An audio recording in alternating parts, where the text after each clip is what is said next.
കേന്ദ്ര ഗവൺമെന്റ് ഭരണകൂട ആയുധം ഉപയോഗിച്ച് നിരവധി ആളുകളെ ഭീഷണിപ്പെടുത്തുകയാണ്.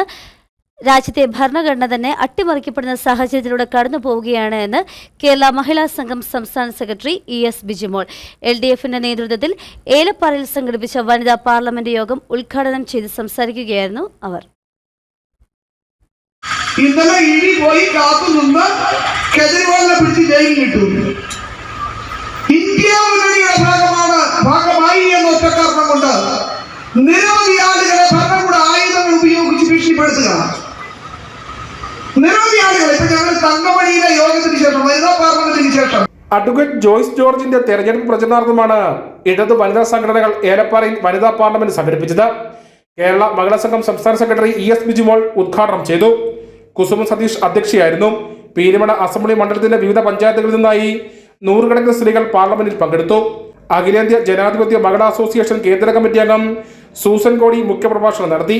ഷീലാരാജൻ, പ്രഭ സാബു, ആശ ആന്റണി, ആൽഫിയ, KM ഉഷ, P മാരുതി എന്നിവർ സംസാരിച്ചു. News bureau, Elappara.